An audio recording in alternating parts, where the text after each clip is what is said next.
The richest tech CEOs in the world want you to think that they are the modern day Platos and Socrates when they probably have more in common with Jim Jones or David Koresh, cult leaders with diehard fans. In 2022, crypto billionaire Balaji Srinivasan published The Network State, How to Start a New Country. Then the venture capitalist behind Andreesen Horowitz, Marc Andreesen, gave us the Technofascist Manifesto in 2023. More recently, we have Alex Karp, the co-founder of Palantir, posting a 22-point manifesto on Twitter that calls for more world wars in which Palantir would be one of the chief profiteers. And late last month, the Wall Street Journal put out what Eddie Kim, a writer for Gazetteer, calls a, quote, mealy-mouthed op-ed cum manifesto from Mark Zuckerberg. All of the above screeds are anti-regulation, often techno-fascist, and make it clear that these men want the rest of us plebeians to believe them when they say that infinite profits are actually possible and that in order for technological innovation to happen, we need to let them get away with spying on us all, poisoning the environment with their data centers, and hoarding money, even though wealth inequality is now worse than during the Gilded Age of robber barons during the late 1800s. Eddie came through to talk about our techno-fascist overlords and their manifestos. He's another Asian reporter and K-pop fan in San Francisco who got into journalism roughly around the same time as me in the early 2010s when the media industry was definitely in decline, but hadn't hit the rock bottom that it feels like we're at now. To that end, consider supporting Eddie's work at Gazetteer and my own work, this podcast and the social media clips I do, which unfortunately do not pay much or very consistently. Last month, I brought home all of $60 between TikTok and Facebook, which are the only platforms where I'm monetized. You can help me get monetized on YouTube by watching the podcast there. It's youtube.com/@SadFranciscoPodcast. Extreme thank yous to Rachel and Snurpy for helping out at patreon.com/SadFrancisco. Please think about joining them. Happy to finally meet you in real life. Likewise. I mean, I've been seeing your clips and podcast all over the place. On a recent episode, we talked about the Gazetteer story Sydney Hayes wrote about Patron Scan. Yeah. Patron Scan creates a little bit of a dossier that is temporarily held at these bars in town. Yeah. Basically think like when you go to the airport and they check your ID and they scan it in, they take a photo. It's like that. Yeah, so very TSA, and it had existed for a minute, and it's not exclusive to San Francisco by any means, but it took until that Gazetteer piece for more people to pay attention to it. Yeah, and you know, a few bars in the Castro, when the story came out, they had kind of doubled down on them using this technology to keep patrons safe. That was the thing, because like at Mix, if I recall correctly, there had been an assault from like an unruly customer. And so these things, like you see this conversation happening in broader public safety and surveillance, right? Like in order to protect you, we have to have these cameras, otherwise blank.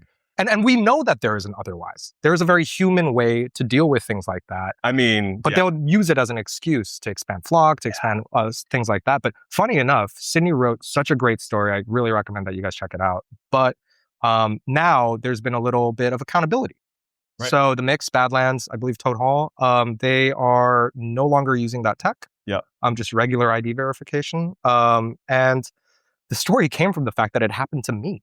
Oh, really? Yeah, I was getting a massive vodka soda at the Mix. I had already been like, bar hopping and stuff. Walked in and my friend was like, hey, did you realize that they like just took a photo of you? There's this like tiny little card with fine print saying what they're going to do. Otherwise, you just kind of give your ID. Like, especially if you've had a few already, it's really easy to not notice. And that's the other thing. Like surveillance tech, always camouflaged in some type of way to make it already feel like part of the built environment. Right. I know that there's cameras all around us, but to add that layer of like, we're going to take a picture straight up of your face, that's similar to like getting your photo taken for a driver's license almost. But the DMV at least has accountability measures, right? Because that is the state-run program.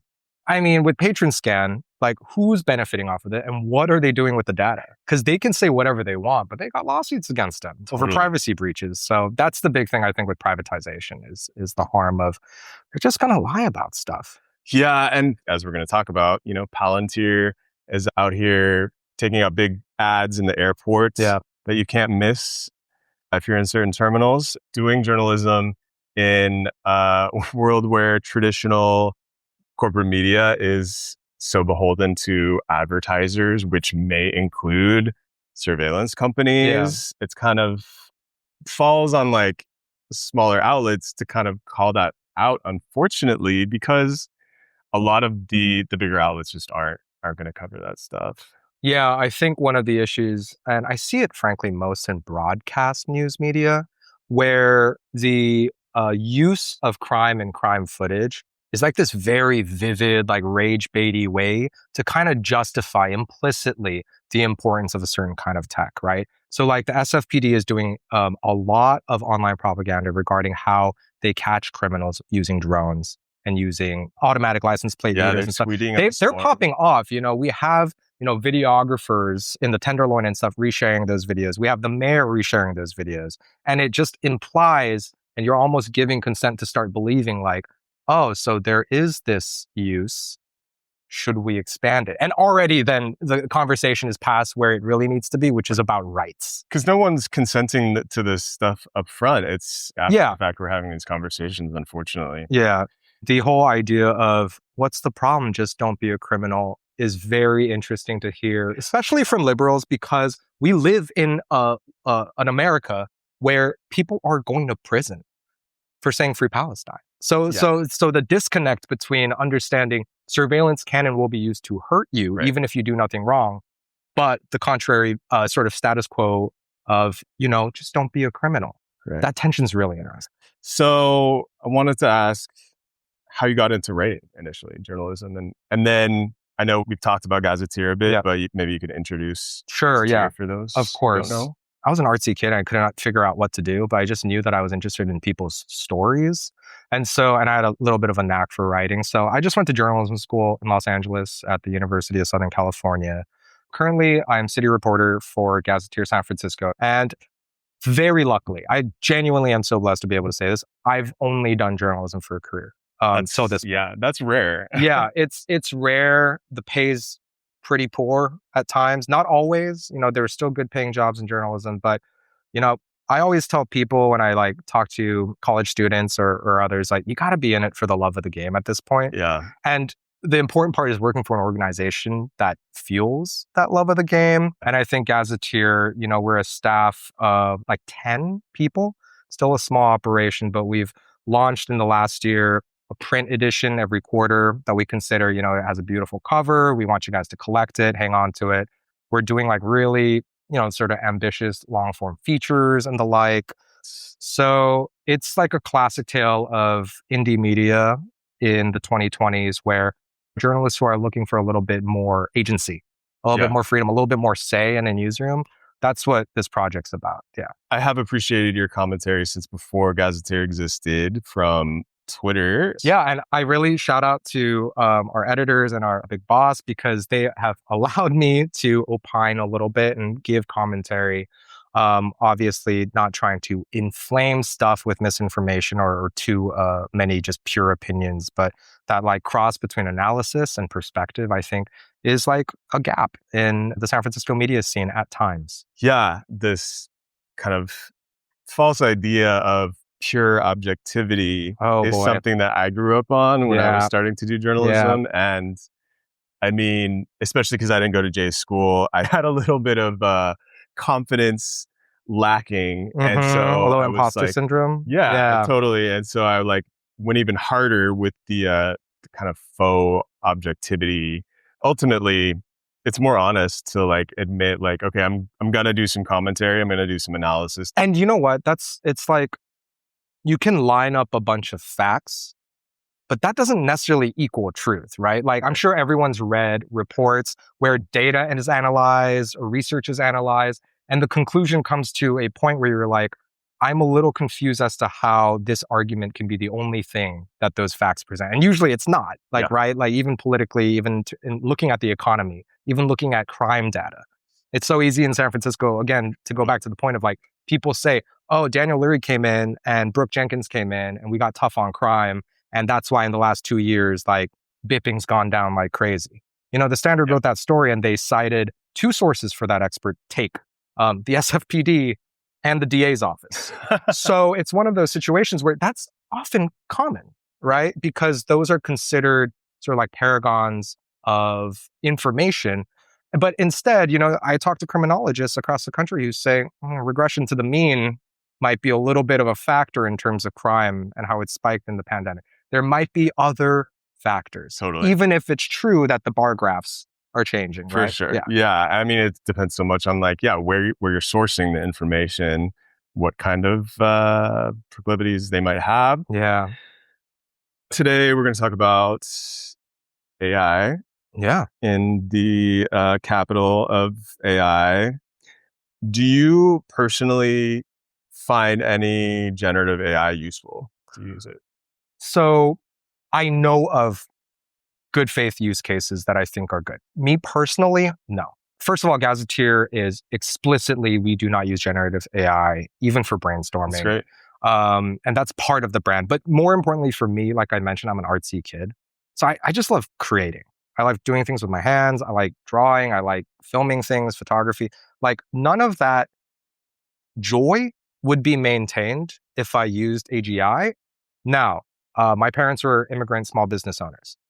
Do I think they would have thrived if they could go on Claude and use it to decipher, you know, the Los Angeles planning code and what kind of permit standards that they need to abide by, how to write a letter to planning? I think there are some use cases where, especially for smaller entities that can't necessarily afford like a top dog CPA for their taxes, I think there are practical functional uses of generative AI that we should be looking into. But there's a huge but to that. Yeah. Who's controlling the tech? Who is profiting? Who's benefiting from the tech? So, yeah. And today, the topic is Mark Zuckerberg. Manifestos, more generally, manifestos coming out of Silicon Valley, these thought leadery pieces. We're going to talk about Meta. We're going to talk about Palantir. Mark Zuckerberg recently wrote a piece for the Wall Street Journal. Mm-hmm. What would you say the points of this piece was, or lack thereof? Yeah. I mean, really, like, I criticize this as mealy mouth, and I don't say that in a mean way. I just mean it in the sense that Mark Zuckerberg has this broad view that institutions are standing in the way of progress. Right. Which institutions? He doesn't define. What exact progress? He doesn't define. Basically, it's this repeated adage that AI and software will unlock prosperity for all time, right? This pie in the sky idea of almost like, you know, this stockholder investment idea of like infinite growth, which is a very flawed idea. But that's something that I think someone like Zuckerberg genuinely believes in. Now, he's disingenuous about a lot of things. Now, what kind of harms are going to come from that mentality? That's another big question. But it's really this idea that regulatory forces controlled by any sort of centralized body, whether it's a city or a state or the federal level, is going to prevent us from thriving. Right. It's very anti-regulation. I think it's interesting to hear you talk about like, oh, maybe Mark, this is his truth. Yeah. I could see that. There are certain figures that we've both written about. Sam Altman, for example. Now, he strikes me as more of a hype man. Yeah. Where I'm not really sure whether or not he actually believes words that are coming out of his mouth because he contradicts himself so often. Yeah. But we're going to kind of compare and contrast a couple of manifestos. So there's Mark Zuckerberg's recent one in the Wall Street Journal. There's also released on Twitter, Palantir put out Karp, one in April. Yeah. And there's also a much older one, the Technofascist Manifesto from Marc Andreesen, which is also interesting because all of them talk about this existential threat to America, to our economy, to our way of life. Now, do I think a lot of them are scared about late-stage capitalism and what comes next? Yes. Yeah. I think that's one explicit thing that they're all thinking about. Now, Marc Andreesen, in his old Techno-Optimist Manifesto, he like literally says like communism is evil. Right. Right. Yeah. Which is not what Zuckerberg says. Zuckerberg dances around this idea of centralized power without ever saying, the C word or some similar other things. Yeah. Right. So there's this spectrum of people who are saying the quiet part out loud and just kind of saying nothing at all. I'll never forget how Mark Zuckerberg, at one point, I believe, was trying to get deeper into China. And he told Xi Jinping that he could name Mark Zuckerberg's daughter if they would allow Meta to come in and be a bigger part of the Chinese economy. Hey, these guys are tripping, man. This is very serious, but this is some goofy ass stuff. Really? Yeah. Like, it's this cult of personality thing, but from like a corporate framework. They think they're counterculture. They think they're battling all these things, the status quo, but they're hegemony. Yeah. Like, it's the most powerful people in the world, and they're all acting like revolutionaries without having a single established revolutionary thought about how to, other than like hate woke, hate communism. They can't even define it probably as in terms of this nation state. And like, don't worry about equity. Yeah. Think about merit. Yeah, and you see it with, there is so much aesthetic. Like Palantir, they're coming out with the fashion line, streetwear line. OpenAI has a chore code, I believe. Right. Yeah. Yeah. And trying to produce a sort of vibe that they can get out there to, it's not even potential customers. Yeah. Potentially a target would be, people in the computer science world. Yeah. But okay, so Palantir's manifesto in relation to Mark Zuckerberg's, it's very different. Very different. What was Palantir's manifesto like? Excuse me for looking at my phone, but I wanted to just quote from it directly because, man, it has this sort of like strong man fascist sort of energy in a way that Mark Zuckerberg's mealy-mouthed op-ed does not. So to quote, a passionate call for the West to wake up to our new reality. Free email is not enough. The decadence of a culture or civilization, and indeed its ruling class, will be forgiven only if that culture is capable of delivering economic growth and security to the public. What does that sound like? Any students of history out there? It's giving Germany 1930s. In fact, quote, the post-war neutering of Germany and Japan must be undone. I don't even get that. Like, ideologically, like, why toss that in there? Is it because it's like, these are potential customers? Like, Japan is on the verge of rearmament right now. And so that's potentially huge contracts for people like Alex Karp. So, Palantir's closer to Andreesen's Techno-Optimist manifesto. What do you think these companies get out of releasing these manifestos? Honestly, they're scaring the public, kind of. So it's not that. It's not winning hearts and minds, really. I think it's more, and I don't use this word lightly, I think it is a little bit of a cultish attitude. Yeah. Like we just mentioned, like Zuckerberg is somebody, unlike some others, certainly unlike Peter Thiel, who has not really been about expressing ideology. He was the head of Meta. He built Facebook, and he has often kind of stayed out of politics, even if he shows up, on the Senate level testifying and stuff. But now clearly there's this wave of it's cool to express ideology. Like your product is ideology as much as it is software or a platform. And you see the shackles starting to come off of, in my opinion, of Zuckerberg feeling a little bit freer to really get into the weeds of like big ideas of what the world should be. And again, he's not been very good at it, but it mirrors some of these very bold takes, whether it's from Karp and company at Palantir or Andreesen.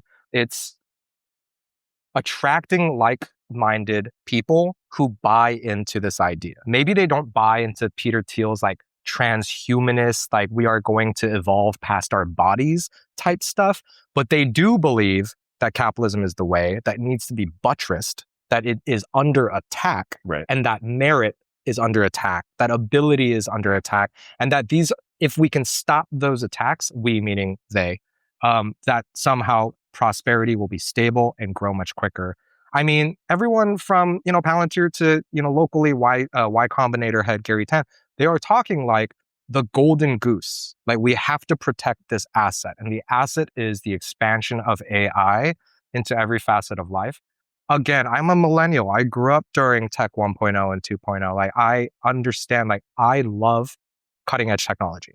I find it fascinating. I think humans should build and achieve incredibly innovative things. Sure.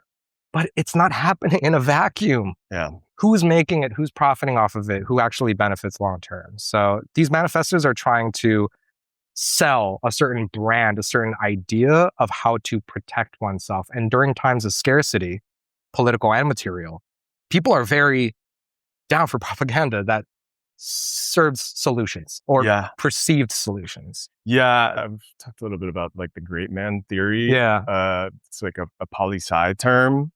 You put forth these manifestos, you go on Joe Rogan as both Peter Thiel and Marc you hang out with the Nelk boys or with Thiel Vaughn if you want to get like the younger white male crowd on board into some of these ideas. Yeah, it's an old playbook with new context. And it is really about building these larger than life personas. Yeah. Associating yourself with being a thought leader. Exactly. TED Talks aren't as ubiquitous online as they once were, but it's kind of the same vibe. Yeah. And they're all self-publishing and stuff. Well, not Mark Zuckerberg, but a lot of this is like, again, this distrust of mainstream media, which ironically, like, I think you mentioned when we talked earlier, like mainstream media has been somewhat responsible for kind of like co-signing some of these companies, some of these figures, giving them attention. But at the same time, they're like, we reject mainstream media. We're going to self-publish. We're going to not interact. Like Peter Thiel going on New York Times was like, to do that podcast with Ross Doe, that was like a big deal. I never thought he would do, and he looked stupid. He freaked everyone out talking about transhumanism. So it's kind of like they're larger than life figures, but they're also like painfully awkward and inarticulate. And that's the contrast that is so interesting to me as a writer. Let's talk about the role of, in particular, tech media in hyping up the AI industry. Like Mark Zuckerberg gets a direct line to the Wall Street Journal to like publish what he likes. Peter Thiel can go on Joe Rogan, I presume, pretty much anytime he wants to. Elon Musk as well. I suppose that's a kind of alternative media. Although at this point, Joe Rogan has a bigger viewership than CNN. So what even is mainstream media? I think there is kind of a status quo approach. I'm using that phrase a lot today, but there is an approach where you sort of credulously report on things like Elon Musk interacting with Trump. And then it naturally kind of gives consent and seriousness to these people and to their actions. And to a degree, I think the media, especially the tech media, kind of pumped up the possibilities of AI, of large language models, of, GPT. But I think what's interesting is nowadays, it's kind of cooler to kind of criticize it. Right. And thankfully. So that flip, thankfully, but you also see like it rides the currents of the mainstream thought. Like right now, people are, I just saw a study, heavily anti-AI CEO. Mm-hmm. I think Peter Thiel has almost an 80% disapproval rate, according to this new study. It came out this week, and people are highly against data center expansion. Yeah. The opinions on AI are a little bit more mixed, like just as an existing technology, which makes sense. And yet at the same time, we're seeing mainstream media kind of reflecting sort of the masses in terms of now it's cool to critique it. Yeah. But that wasn't always the case. No. 10 years ago, a lot of these guys were being put up on pedestals. So it's like, it's this weird cyclical thing, It's a bit of a relief living in Silicon Valley where I think we've known this for a while, but there was that techno-optimism, I guess is Marc Andreesen has a specific definition of that. But it was a very like pro-tech Yeah. 2010s. Yes. And finally, it's like heartening to see some critique. Yeah. And I'm curious where this will go because, I mean, I'm sure you have and many of us have seen direct actions against data centers, Yeah.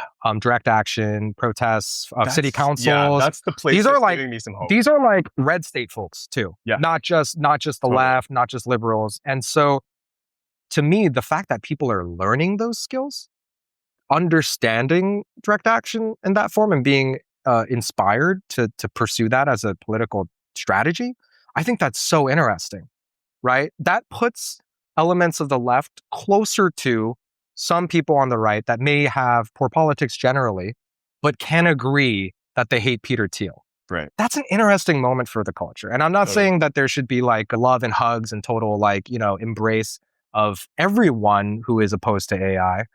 But the fact that so many people agree, irrespective of political party. I know I love seeing this man in West Virginia was arrested for taking down a few flock cameras. And he had like over 100 people say that they were an alibi for the dude. Yeah. Love to see these different scenarios playing out. Yeah. Maybe it's some people's first direct action that they're getting involved in, like whether it's the flock cameras or the data center pushback.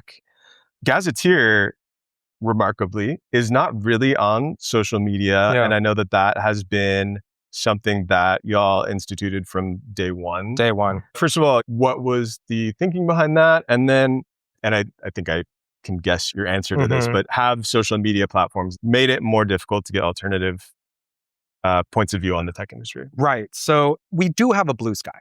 And the reason for that is that Blue Sky operates on a model completely unlike, let's say, Instagram or X.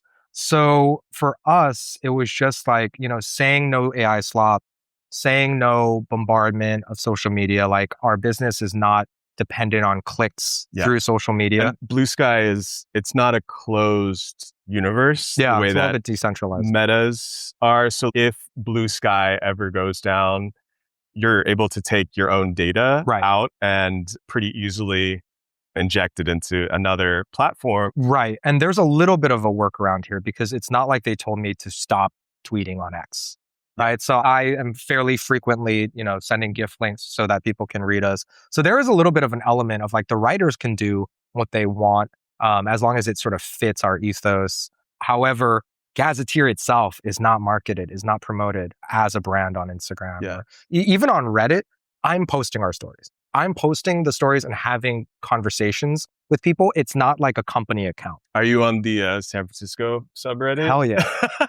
Hell yeah. That's a toxic atmosphere. No, totally. Ever seen one? But love of the game, right? If you hate me, I'm almost more inclined to talk with. And to your point about access to alternative viewpoints, I think there's a couple things.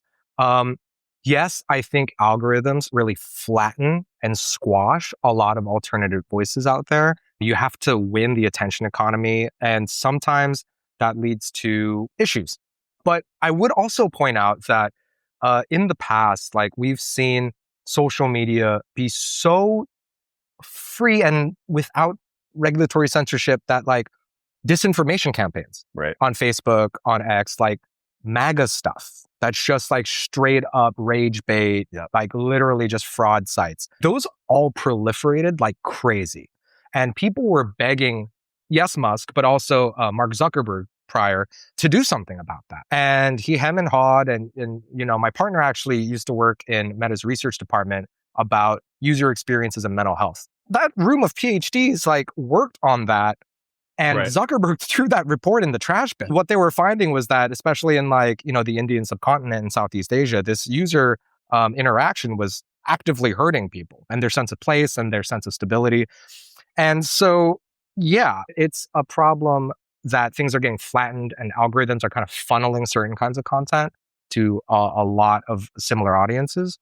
But I also do think that there are risks to a freer social media landscape where you can kind of publish anything you want. Do I prefer that as an ideal? Maybe, because I think as a writer, as a journalist, you do support large elements of the free speech sort of Yeah. dilemma. But, people were en masse getting fooled and, being weaponized for a fascist political movement through the freedom of speech on some of these platforms. For sure. So I know that doesn't really answer your question. Like, I think there is great alternative media, like Coyote Media here. Yeah. We're doing some great work. Pummel with Dean Preston. Totally. So you just have to curate. That's what I'm more like big on. Like, I don't want to just scroll endlessly to find something good. I want other ways to connect with that.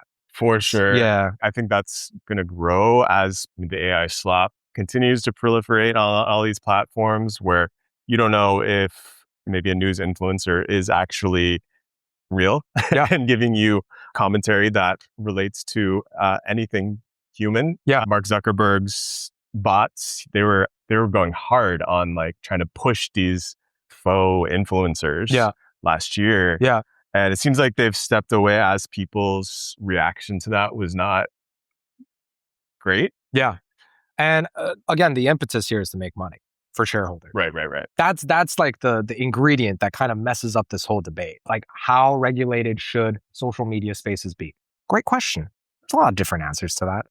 But as it is now, there's a small group of people profiting off of us getting rage bait. I mean, we were talking at the beginning about journalism as an industry, as a line of work has been disintegrating. Like I am always bringing up the stat that between 2006 and 2026, I think it's like 70% of journalism jobs have been lost. Yeah. So it falls on individuals, unfortunately, to become more media literate and do some of the things, figure out what sources are more trustworthy than others, like the things that you could have relied, just on journalists like 10 years ago. Yeah. And it's frustrating to see people getting swept up by, let's say, a disinformation campaign.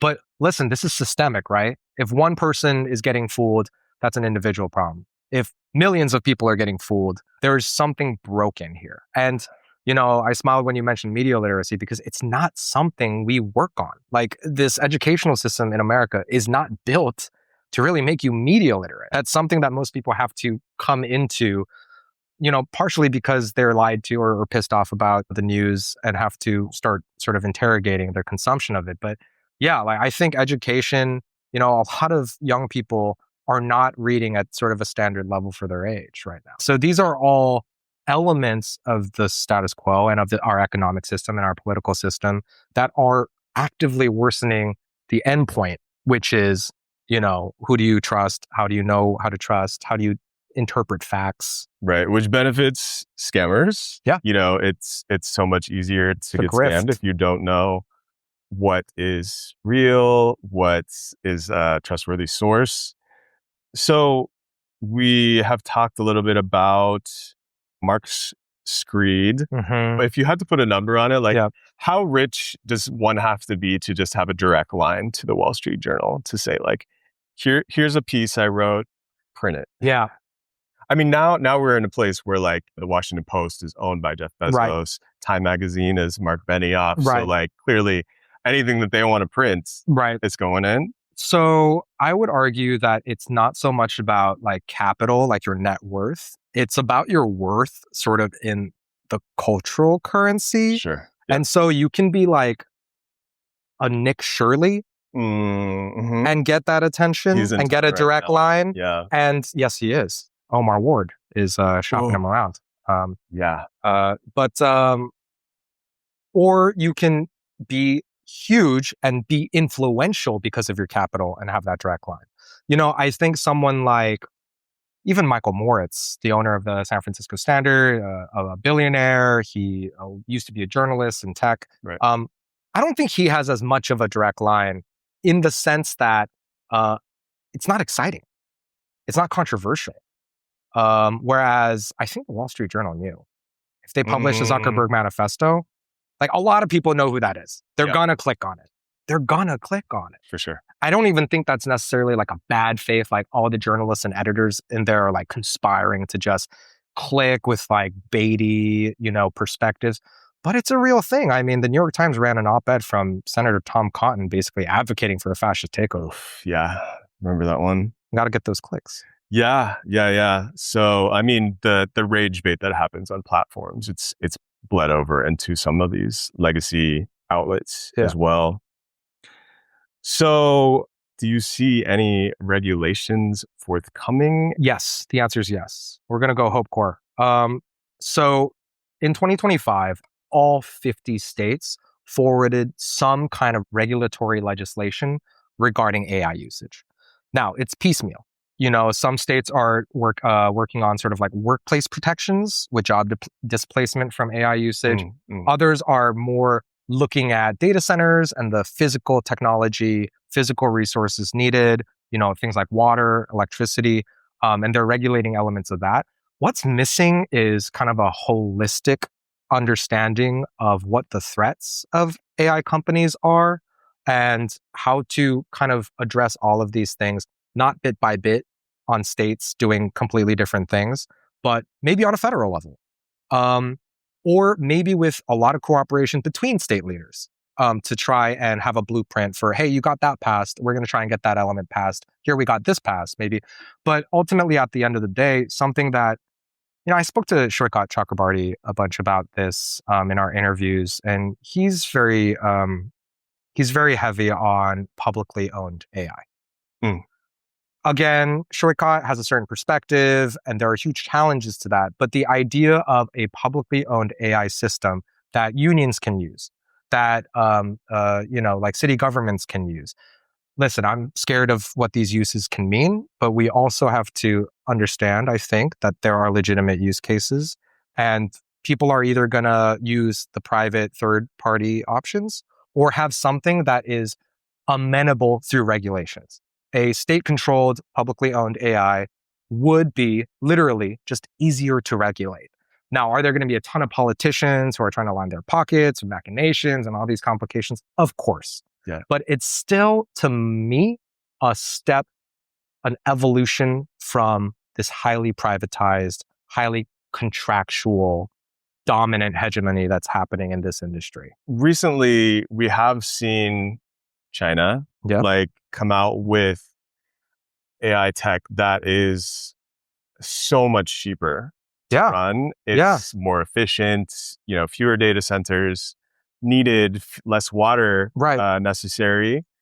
Do you see that as being competitive with US AI? I know that there's also like censorship issues that might exist there. I mean, we have our own censorship issues. Right. Try asking ChatGPT about Palestine, you're probably going to get an answer in a certain political direction. Not just that. I mean, people are getting deported for saying very basic things about U.S. governance and Palestine and other elements. So, yes, I think that there is a potential for regulations to continue to grow.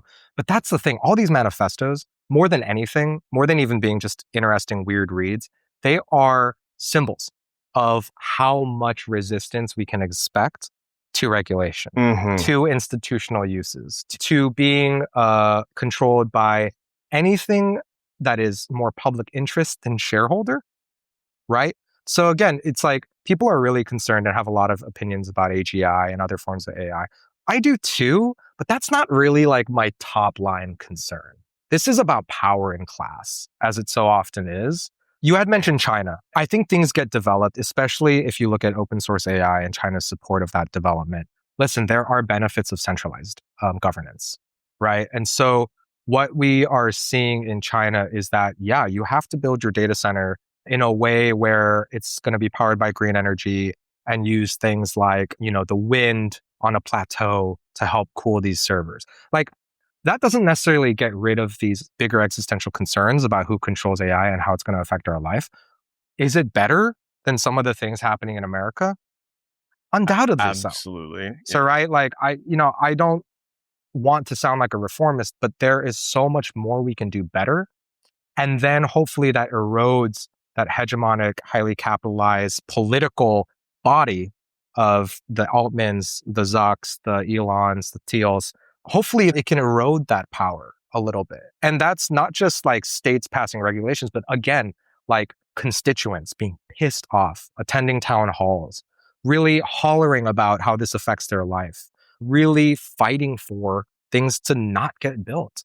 Right. I mean, politicians pick up on that. They have their pulse on, the populace to some degree when they're angry, especially. So I just think, this is a be water situation. A multitude of tactics are unfolding from very grassroots all the way to, the Ro Khannas of the world. So yeah, I mean, I think it's interesting. And I think it'll be not as easy as, the Zuckerbergs of the world think it is to get to this next stage where we all accept this technology operated by them. How convenient. Yeah. It's so clear that there's a break happening. There are people that are screaming for stuff to be regulated, but then there is so much money on the line. I think it's, it gets through to some of these politicians. Yeah. On the other hand, some of this grassroots work, it is having an effect. Like, I don't know if you remember the dude in Indiana. There was a city council person whose house was actually shot at after he voted for a data center locally that no one asked for. And more recently, he has come out against the data center. What do you know? Right. I mean, not to condone violence, political violence has effects. Even just like people getting confronted, like not being able to have a peaceful meal out. Yep. And I wrote a story for Mel Magazine on how to harass your representative, because I think that people are getting to a fed up stage where they know that the political system is not going to represent them unless they brute force it. And also the Luigi effect cannot be discounted. That was a watershed. I never thought I would see that groundswell of support, and here we are. So, when material resources, when scarcity is so vivid, is so hard, it makes people feel so vulnerable, you're going to get a lot of erratic and extreme behavior out of that. But my only wish is that it can do some good. Yeah, I mean, whether you like it or not, it's happening. People are pissed. Yeah, and that's going to show through more flock cameras coming down, and then Axon cameras after that. Insert name here. Yeah, I know. We'll see what comes next. How can people follow your work? We at Gazetteer are subscriber supported. It's not that much per month, basically a coffee a month. In order to read all of our articles, you get access to gift links so that you can spread it to, friends and family. And obviously we want as many people to subscribe as, to support us. But I'm also on X, at Eddie Kim X. So yeah, that's how you can keep track of us, and make sure to follow our other amazing staffers. Sydney Hayes on the tech beat, Joel Rosenblatt covering the mayor and some other political issues, Olivia Peluso on food, Joshua Bote, our associate editor. So yeah, I mean, just appreciate being able to come on here, talk about these things I care about, and, really try and suss out where we're going. Thank you again for coming through to Thank you, Tarshiel. The studio.